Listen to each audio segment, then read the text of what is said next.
Recording in progress.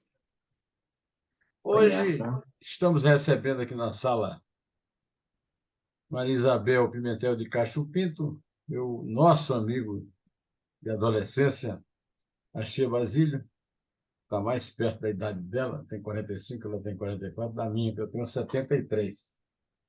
Agora eu vou ler para o Axê um poema que ele conhece bem. É um poema chamado Leningrado, de Osip Mandelstam. Segundo ele mesmo, que está fazendo...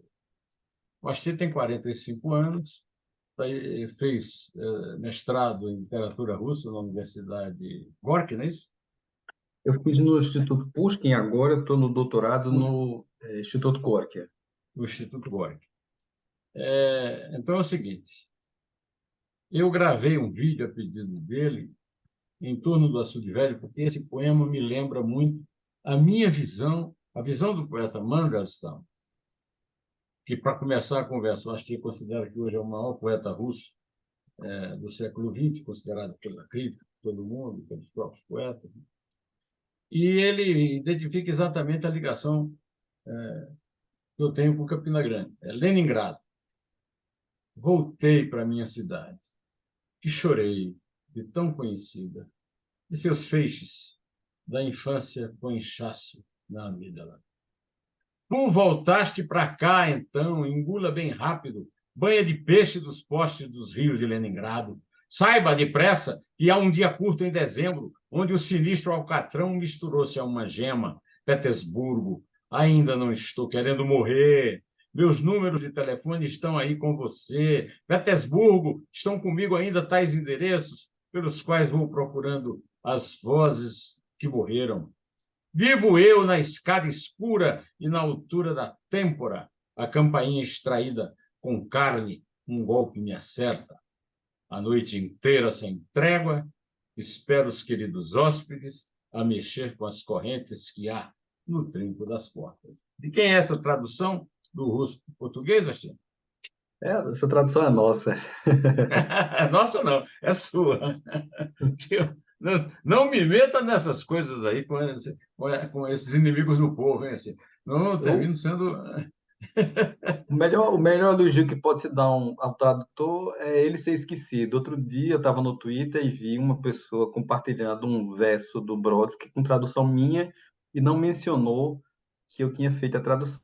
Eu achei isso maravilhoso porque o poema sobrevive com o seu autor original. Isso, para mim, foi uma grande felicidade.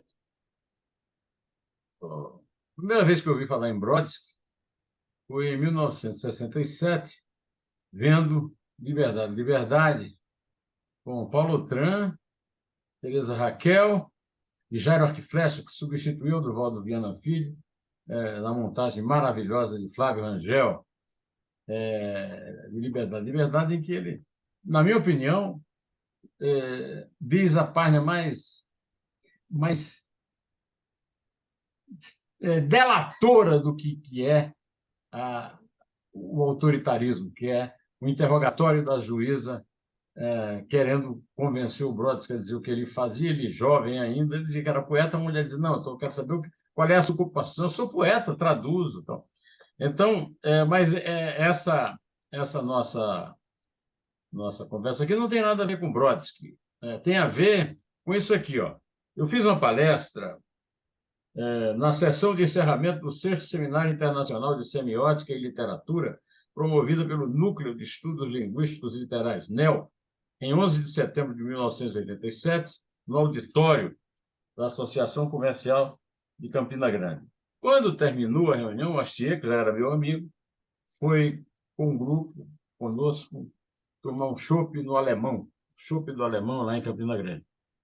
E aí, ele nunca me contou isso, só quando ele resolveu ir para a Rússia, que ele disse que naquele dia ele resolveu traduzir o poeta que eu li. Eu li uma tradução muito boa, mas que não se compara com essa do Astier, modéstia inclusa dele, que é do Boris Schneiderman. Aliás, o Boris Schneiderman seria uma figura histórica, né? Ele nasceu em Odessa, não é isso? Nasceu em Odessa, o patriarca, graças a ele, uma formação de tradutores foi feita, graças a ele, nós tivemos uma sólida universidade, que é a USP, com um departamento que rendeu ao público leitor brasileiro a oportunidade de ler Dostoiévski no original, de ler os grandes clássicos da literatura russa. Então, a ele, minhas homenagens. Eu não cheguei a... Eu conheci rapidamente. Ele morreu e eu conheci muita viúva que também não está mais entre nós, que era Jerusa Pires Ferreira. Mas o que é que te encantou tanto nesse poema que te fez é, mudar a tua vida completamente? O Astier nasceu em Vitória de Santo Antão, Pernambuco, mas toda a ligação familiar dele, a primeira juventude, a infância, tudo passou em Campina Grande, na Paraíba, onde eu passei minha adolescência. Só que desencontrados os tempos. Eu tenho 72, ele tem 45. E o que é que te seduziu tanto nesse poema a esse ponto, Astier? Esse poema tem uma coisa interessante, tanto você como eu temos o amor por Campina Grande, mas não nascemos em Campina. O Osip Mandelstam não nasceu em Leningrado, ele nasceu em Varsóvia, na Polônia, mas Mas ele chegou não é muito. polonês. Mas Ele ele não é polonês. Não era tem polonês. essa. Na nossa mentalidade brasileira, a gente atribui a nacionalidade ao local de nascimento. As nações jovens, em geral, adotam esse procedimento, como Estados Unidos, Brasil. No caso da Rússia, de Israel, da Itália, de nações que são mais antigas, a nacionalidade é dada através da família, né? Então, ele é oriundo de uma família judia e nasceu, do ponto de vista territorial geográfico, em Varsóvia, na Polônia, mas ele não escreveu em polonês, não tem ligação com a cultura polonesa, de modo que é um poeta russo. E ele chegou a Leningrado com 6 anos de idade. Esse poema, Leningrado, é muito interessante porque a única referência ao nome oficial soviético se dá no título. O tempo todo ele fala São Petersburgo, Petersburgo, porque ele vai recordar-se da cidade em que ele passou os seus anos dourados, os anos de formação. E isso é muito bonito e trágico, porque eu estava lendo esse livro aqui que me ajudou muito no processo de tradução. Esse livro aqui tem todas as cartas que ele mandou, toda a cronologia feita ano após ano, e quando ele escreveu esse poema, a Nadezhda Yakovlevna, a mulher dele, escreveu no diário que ele tinha voltado da viagem a Leningrado e não conseguiu encontrar-se com ninguém. Os amigos todos ou haviam morrido ou haviam ido embora, né? E isso é muito triste. Então ele escreveu esse poema sobre esse prisma da cidade perdida. E de uma forma ou de outra, é a cidade que nós elegemos, né? No caso Campina Grande.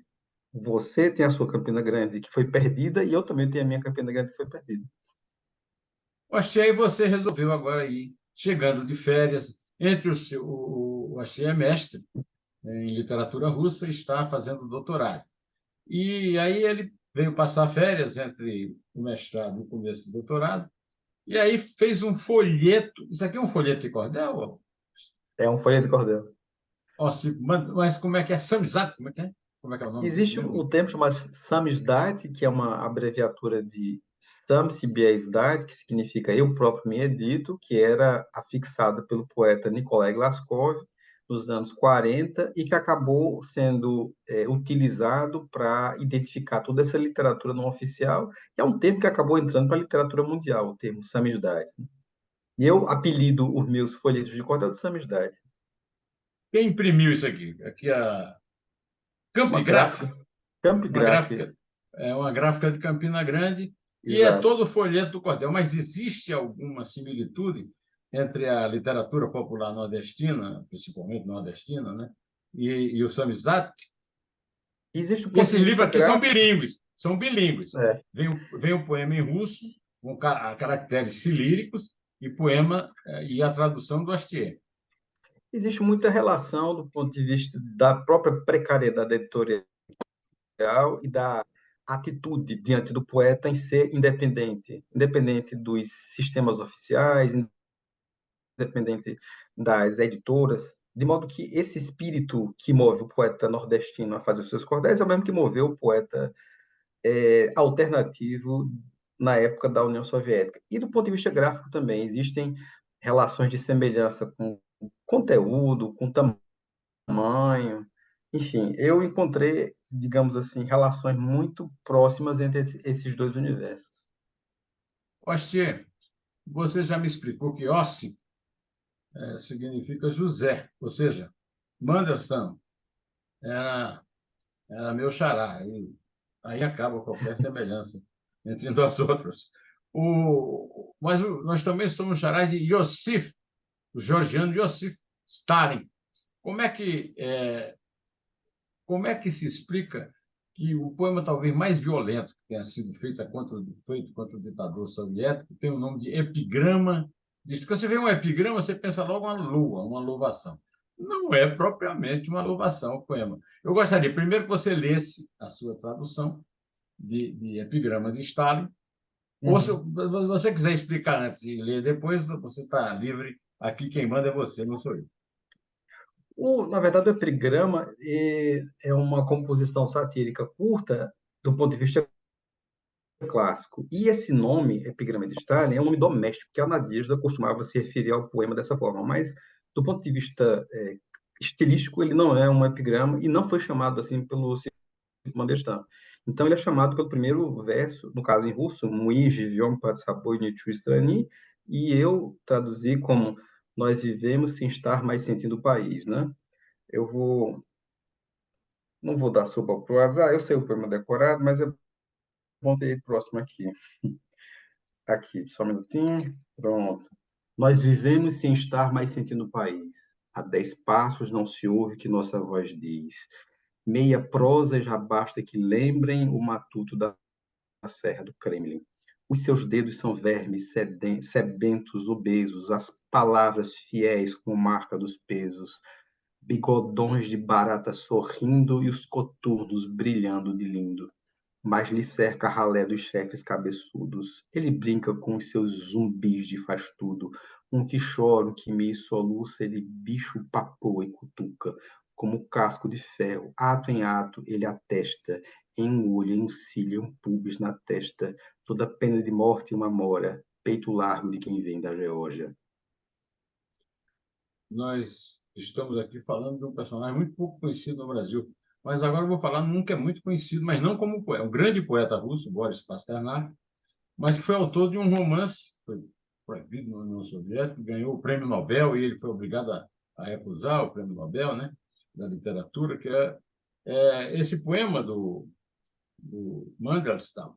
Foi escrito no verão de 1915. Eu estou lendo aqui, eu achei, né? Eu não sabia disso. 930, tem 33, eu acho que tem alguma informação errada, né? Que não é Ah, tá 15. errado. Está escrito aqui. Não, 32 ele morreu em 32. Ele morreu em 38. Ah, tá certo. Mas aqui está. Não, é Voloshin, a casa do Voloshin que morreu em 32. Que Ah, é hospedou porque. Mandelstam em sua Uhum. residência no distrito de Coquetel, na Crimeia, de onde era Ah, possível ouvir o Mar Negro. porque tá Mas, misturado aí. A é, minha edição tá meio, a minha edição tá muito não, vagabunda. desculpe, As desculpe, partes tudo. eu estou lendo errado, eu estou lendo sobre outro poema. Eu estou lendo sobre outro poema. É melhor você contar a história do Stalin com o autor de Doutor Zhivago, né? Uhum, Pasternak, para a gente voltar à ordem. Eu abri aqui em qualquer lugar e li. uhum. Quando o Mandelstam foi preso, o Stalin ficou muito. Recebeu uma carta do Bukharin informando o que tinha acontecido. E eu estou me valendo muito no livro que saiu ano passado aqui, vou até mostrar, do Guilherme Mariov, que é um Aqui é em livro muito Moscou, bom, hein? porque está muito. Aqui é É, Moscou. Aqui, São um Paulo. livro Aqui, que. Moscou. Esse livro saiu ano passado, então está muito baseado em documentos e ele faz uma reconstituição do que aconteceu na época da prisão de Mandelstam. Ele diz o seguinte: houve uma série de prisões, e isso começou a desgostar Stalin e colocou numa linha de conflito direto com o serviço secreto. Então, quando ele responde à carta de Bukharin, ele fala quem deu a ordem para prender Mandelstam, que ele estava começando a se sentir cioso de que estavam passando por cima da autoridade. Ele não conhecia Mandelstam, ele não sabia quem ele era. Quando Mayakovsky morre, o poeta que ascende como o poeta número um da União Soviética é Boris Pasternak. Tanto é que, para se certificar de quem era Osip Mandelstam, Stalin, pessoa, liga para Pasternak para saber quem ele é.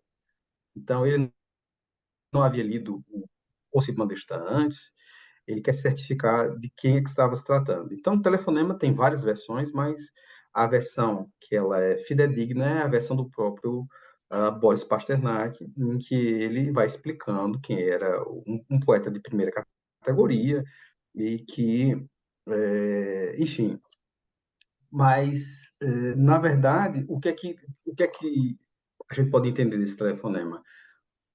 O líder máximo da União Soviética reclama do poeta número um da União Soviética, porque ele não falou diretamente. Tanto é que depois, quando o ex-marido e o filho da Ana Armatova são presos, o Boris Pasternak utiliza esse mote e escreve diretamente para Stalin. Diz: quando o senhor me telefonou e disse que eu poderia me reportar diretamente, eu faço uso das suas palavras. E tanto é que 3 dias depois da carta recebida por Boris Pasternak, o filho da Ana Armatova e o ex-marido dela foram libertos, né? É. O Ossip é um nome, não é polonês, não é russo. Qual é a língua? Tem a ver com a origem judaica do Tem a ver com a Mandelstam? origem judaica, tem a ver com a origem judaica, é um nome judeu. Aí ele escreveu esse poema aqui: Esta é uma noite sem ter volta, mas para vocês é claro ainda. Jerusalém, às tuas portas, um sol escuro amanhecia. Sol amarelo é mais bizarro. Nana, neném, não chora não. Num templo claro, em chão judaico, foi enterrada minha mãe. Não permitiram haver graça, os sacramentos não se deram. Num templo claro, em chão judaico, velam as cinzas as mulheres. Sobre a mão, o badalado das vozes dos israelitas. Eu despertei num berço aos raios do escuro sol que ainda brilha. E aqui em seguida tem em russo, evidentemente eu não vou ler, eu não sei, e o Astier, em vez de ler em russo, também você não vai entender, vai me dizer agora de cor um poema que ele fez a respeito da mais famosa peleja de poetas populares. O pai do Astier, o Tião Lima, é um violeiro, um repentista.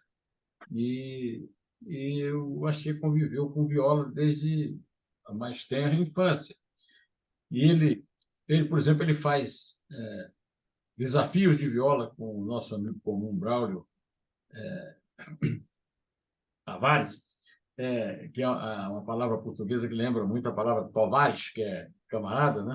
É verdade. E ele agora vai dizer para nós conhecermos o lado do autor, do poeta, Achia Basílio de Lima, nesse poema que ele sabe de qual, porque o Achia tem uma memória, ele sabe de qual, por exemplo, a obra completa do poeta Ronaldo Cunha Lima, governador da Sei muitos Paraíba. poemas de Ronaldo, é verdade. Esse poema eu imaginei como seria o preparativo de Romano a enfrentar Inácio da Catingueira. Essa peleja teria acontecido no século XIX.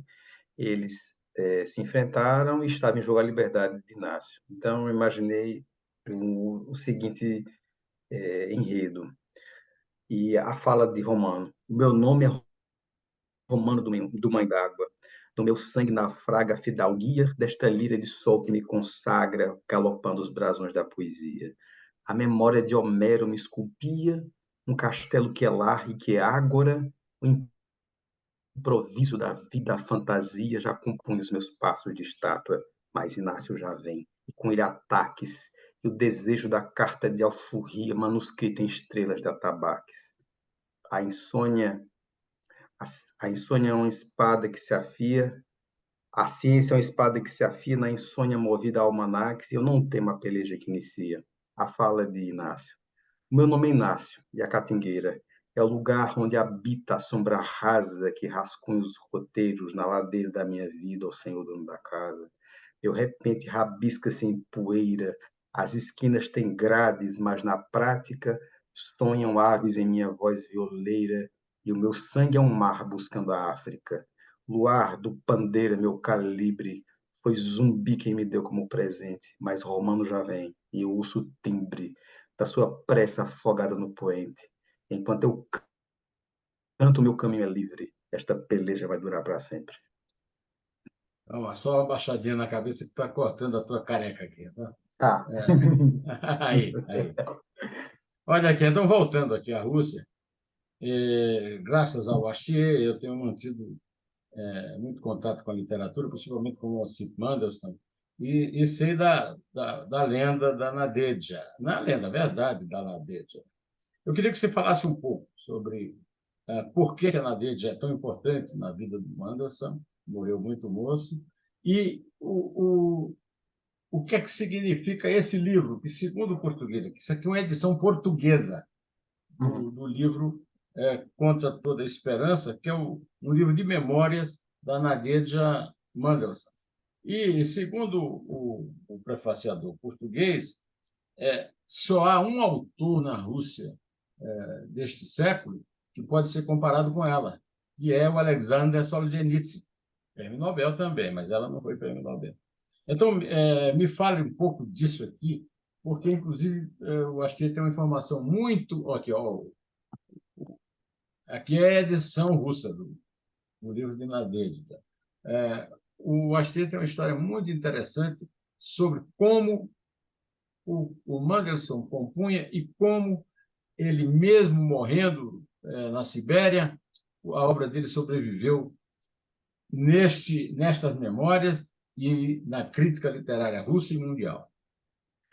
Bom, o método de composição do Mandelstam era um método oral. Então, ele, igual a Augusto dos Anjos, ele compunha na cabeça, ele ficava rodando pela casa, batendo na mão, até encontrar uma melodia para encaixar os versos. Depois que ele fazia isso, o poema estava todo pronto na cabeça dele, ele ditava o poema que para Nadezhda escrever. Não só poema, a prosa dele também era assim. Ele também saía para fazer longos passeios, quando escrevia prosa, voltava com muita pressa e queria que ela escrevesse tudo. De modo que ela, parte significativa da obra do marido, ela decorou com receio de que os, os arquivos fossem confiscados pelo governo por alguma razão. É evidente que era um poeta não alinhado, sobretudo nos últimos anos de vida dele. Então, esse livro ele apresenta Osip Mandelstam para o Ocidente e ressuscitam. Por que ressuscitam? Porque Mandelstam morre em 1938 e há, por exemplo, um depoimento de um grande poeta da imigração chamado Georg Ivanov, dos anos 50, e ele fala o seguinte: é uma pena que um poeta da dimensão de Osip Mandelstam tenha ficado esquecido, anos 50. E havia uma outra figura importante na a divulgação do nome do Mandelstam foi o Paul Celan, poeta alemão que era grande fã da obra de Mandelstam e o traduziu para o alemão. Mas nenhum evento se compara com a divulgação do lançamento das memórias da Nadezhda Yakovlevna Mandelstam. A edição que você tem em mãos, Contra Toda Esperança, é um título bolado pelos editores americanos. É um título muito bonito que faz inclusive um trocadilho com o nome da autora, porque na Disney Russa é Esperança. O título em russo é muito simples, é só lembranças, né? Воспоминания. Então, exatamente, é um livro de memória sem esse apelo que foi colocado. E o que é interessante, a obra de Nadezhda é mais conhecida do que a do próprio Mandelstam, menos traduzida, a poesia dele, porque de certa forma é uma poesia difícil, né? A que se convive. E, e há um interesse muito grande na prosa. E outra coisa, a Nadezhda é uma grande escritora, ela tem grande estilo, tem uma capacidade extraordinária de escrever, e, enfim, é uma história que a todo mundo interessava, o que aconteceu com um grande poeta, enfim. Eu já tinha visto esse título aqui, Sol no Machado, num artigo que você escreveu, se eu não me lembro mais se foi para a União ou se foi para a revista Piauí. que é um verso, é uma imagem usada pelo Mandelson e que o Astier recupera nesse folheto de cordel aqui com alguns poemas do Mandelson. Você tem facilidade de achar o poema que tem esse verso? Tenho facilidade. Esse poema foi escrito em 1921, quando morreu o mestre dele, o Nikolai Gumilhov. Ele escreveu sobre o impacto da morte, e o sal no machado era utilizado justamente para não infeccionar a lâmina do carrasco. O carrasco podia, então, assim, utilizar o instrumento de morte sem se preocupar com a consequência de perdê-lo, né? No quintal à noite se usava um lavabo. Brilhava o firmamento em estrelas estúpidas. O raio estelar, como um sal no machado, descongela o barril com as bordas nas últimas. Os portões a cadeado fecham-se. A terra é severa por sua própria conta, mais puro que a verdade da fresca tela, é improvável achar onde a base encontra-se. Degelou no barril, como o sal a estrela, e a água congelante mais negra ficou, a morte mais limpa, salobra a miséria, e a terra da verdade com bem mais horror. Ah, bom, além desse, você fez lançamentos no Recife, em João Pessoa, né? Eu não Desses consegui dois fazer dessa folhetos. vez, não. Eu lancei os anteriores. Dessa vez eu acabei fazendo no final dos meus dias de férias. Infelizmente não consegui lançar, mas está aí também essa mini coletânea, né, com 7 poemas, aliás, 7 poetas e 35 poemas, o pessoal do chamado underground soviético, que eles não eram publicados, mas eles escreviam e havia um mundo subterrâneo da poesia russa no período soviético, né? Na página 7 Uhum. encontrei um poema muito bonito, muito delicado, um poema feminino, da Ksenia Nekrasov, Tenine Nekrasov, velho. que foi bastante elogiada pela grande Ana Akhmatova, aquela grande amiga do Ossip e da Nadeja, né? Uhum, exato. Você quer ler esse poema ou você prefere ler outro? Esse poema é muito lindo. Vamos ler então. Vestido. Deram-me de presente um vestido de veludo. Eu tinha apenas 2 vestidos, um de lã, outro de linho. Deram-me de presente um vestido de veludo. E aqui mesmo eu o medi em mim. E fiquei a me olhar no espelho, no meio da janela refletida, se erguia um palácio em granito. Fiapo de som da prateada neve, nas janelas congeladas, ardiam os lustres. E cresciam as bétulas nas paredes. E foi um milagre aquela combinação. Eu, usando um vestido de veludo, um palácio e a neve branca pelos arbustos na terra. Foi assim que eu me senti, com elegância. E com este sentimento, eu fui andar por Moscou. E todos aqueles que me cruzavam o caminho traziam nos renovados rostos um facho da alegria minha. E algo eu gostaria de dar às pessoas: fazer uma bondade ou escrever poemas.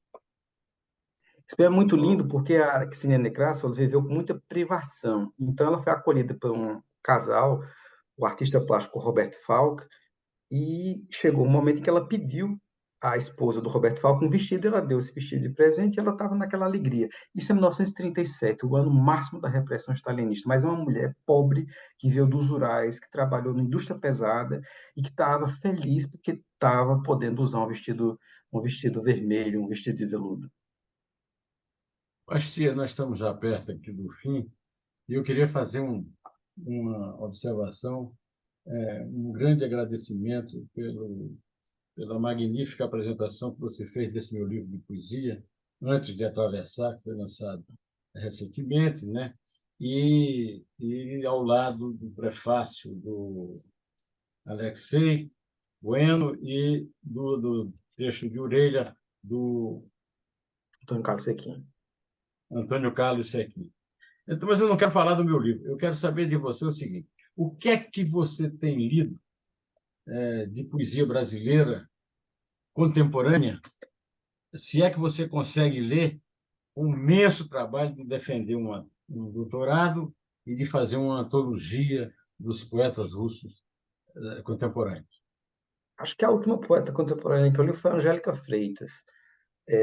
E reli o Drummond de A Rosa do Povo, mas eu tenho me dedicado, porque é o seguinte, eu estou com um plano de fazer uma antologia da poesia russa do século XX, vão ser 3 tomos, 63 poetas, e se eu não começar esse trabalho, ele vai ficar para as calendas. Então, eu estou agora sistematizando o trabalho, a antologia deve ficar pronta, pelo menos, a versão do primeiro tomo até o carnaval, do ano que vem. Por isso eu estou cada vez mais concentrado no trabalho de terminar a antologia. Tenho lido pouco poesia brasileira, infelizmente. Tenho lido pouco qualquer outra coisa que não seja poesia russa. O outro folheto que você lançou, você não lançou, que você teve em mãos Tive em antes de mãos, voltar para a vendi a Rússia. alguns amigos É, pela internet, é. mas não Deu para um lancei. amigo aqui, deu para um amigo aqui. Escrevendo no escuro. É um belo título, porque mostra justamente que é a poesia do underground soviético, uma microantologia. Tem algum poeminha curto que você Tem. O poema que gostasse de dá título ler? ao livro, do único autor vivo da antologia, é o Ivan Armetiev, que inclusive eu vou me encontrar com ele essa semana, escrevendo no escuro, nem notei que a caneta não escreve. É maravilhoso, é quase como um koan, né? Um haikai. Escrevendo no escuro, nem notei que a caneta não Que a escreve. caneta não escreve. Magnífico, porque também não deixa de ser um protesto contra a intervenção na, na, no ofício. Agora, inclusive, é uma luta aí a favor do direito autoral, porque estão querendo acabar com o direito autoral. Né? As grandes, a grande indústria fonográfica internacional, em associação com a esquerda, os identitários, estão querendo jogar no lixo os grandes poetas universais. Agora tem uma tarefa para você, do meu amigo Uhum. Edmilson Caminha, que é o seguinte: como você deve estar precisando muito de lazer, porque você está dando muito duro, o Caminha está trabalhando na editora Record numa coleçãozinha curta, bastante simples, você vai ler em 3 dias, que é a obra completa do Carlos Drummond de Andrade, 65 volumezinhos, viu? Nada Aliás, grave. rapidinho, eu achava que o grande poeta do século XX era João Cabral de Melo Neto e mudei de ideia. Para mim, o grande poeta do século XX é Carlos Drummond de Andrade. Olha aí, por que você fez essa mudança de ideia? O que é que te levou a isso? Quando eu reli a Rosa do Povo, eu tive diante da dimensão de história, de dimensão de conteúdo, não apenas de forma, não apenas da grande inventividade estilística, que é o que fica no plano do João Cabral. O Carlos Drummond de Andrade, ele consegue colocar na voz dele todo mundo, e eu acho que isso é o que fica do ponto de vista de grandeza poética. Então, pronto, você terá um grande prazer em ler os 65 volumes. Eu quero saber quem vai comprar isso. É melhor você ficar aqui, né, com nossos folhetinhos, né? Agora, me fale um pouco, antes da gente terminar, que o tempo está acabando, me fale um pouco dessa antologia que você falou. São quantos volumes? Quantos anos você vai passar escrevendo? E se isso é isso é uma tese? Faz parte Não, do seu trabalho é um trabalho acadêmico? paralelo à dissertação, uma antologia que vão ser 3 volumes, vai da Revolução de 17 até a Perestroika. Então, o primeiro volume vai da Revolução de 17 até a morte, até o Congresso dos Escritores em 34, com o socialismo, o realismo socialista, e 34 até 53, o volume 2, que é a morte de Stalin, né? E de 53 até 84, que é o surgimento da Perestroika. Então, serão 63 poetas. O primeiro volume está mais adiantado, o primeiro volume serão 30, e eu ainda estou no trabalho de escolha dos poemas, e a lista dos poetas eu acho que já está fechada, pelo menos para esse primeiro volume. Tenho contado com a consultoria e o auxílio de vários amigos aqui, vários poetas, pessoal daqui da universidade, que têm me ajudado muito nisso. Bom, é isso aí. Agora o tempo está acabando mesmo, e quanto tempo eu não posso lutar, porque senão de repente eles cortam tudo. Eu quero agradecer muito ao Assia por ter aberto. A Assia tem muito pouco tempo, né? Eu estou aposentado, então eu tenho, em teoria, todo o tempo do mundo. Mas O Axê não, o Axê está aí organizando essa antologia e está fazendo o doutorado. E aí, depois do doutorado, virão novos planos. Ele é muito jovem, tem muito a nos oferecer ainda da sua extraordinária sabedoria. Você tem mantido contatos aqui com, além dos amigos, poetas, escritores brasileiros, ou não tem tido tempo para isso? De vez em quando as pessoas me escrevem e tal, mas o meu mundo está praticamente todo aqui. Ó. Eu acabei de vir de uma conferência em homenagem a Mayakovsky, fiz uma comunicação lá sobre Mayakovsky no contexto da cultura brasileira e recitei a tradução que eu fiz de um trecho do poema A Nuvem de Calças. Então, as minhas Ah, atividades estão basicamente concentradas por aqui. pois é, você também não abandonou o Mayakovsky, que foi o poeta, o herói de nós, antes de conhecermos o Ossip Mandelstam Vladimir Mayakovsky, que você não abandonou. Nós estamos fazendo a gravação exatamente no dia em que você foi para essa fazer a sua participar dessa coisa do Mayakovsky. Então, viva Mayakovsky, viva Ossip Mandelstam, viva Astia Basílio e E viva a vivemos poesia. Suzane Manipita. Muito obrigado. Não mereço tanto com a companhia tão boa assim. Tchau, Astia. Um abraço aí. Tchau, querido. Tchau. Felicidades. Um abraço. Amém.